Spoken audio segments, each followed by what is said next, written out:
मोर संग चलना संगी माया के रद्दा हाथ धर के, चंदा तारा गवाह बन जाही रही वो संग संग जिंदगी भर के। आजा मोर चलना संगी माया के रद्दा हाथ धर के।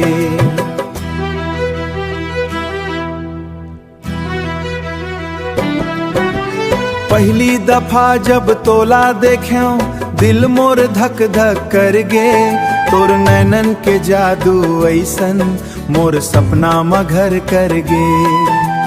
धीरे धीरे माया बढ़त गे, मन तोर संग जुड़त गे, तोर हंसी के मीठा बोली दिल के भीतर उतर गे।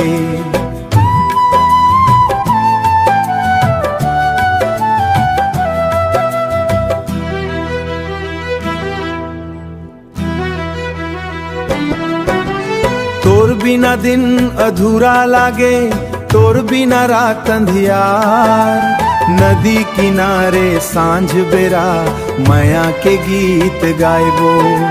ठंडी ठंडी हवा चलही तोर सुरता संग ले आही। हाथ में हाथ धर के संगी खुशी के दुनिया बसाही। सावन के रिमझिम बूंदा माँ संग संग भी गंजाबो। फूल जैसन माया के खुशबू दिल में हमेशा बसाबो। जब तय मोला हंस के देखे मन मोर गद हो जाते, जब तय मोर पास में रही थस।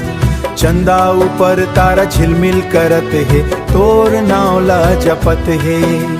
कभू न छोड़ तोर हाथ, कभू न तोड़ विश्वास। जुग जुग तक संग निभाबो, यही है मोरे अरदास। गांव के मेला राउट नाचा संग संग देखन जाबो। नवा सपना नवा कहानी मिलके दोनों लिखन जाबो।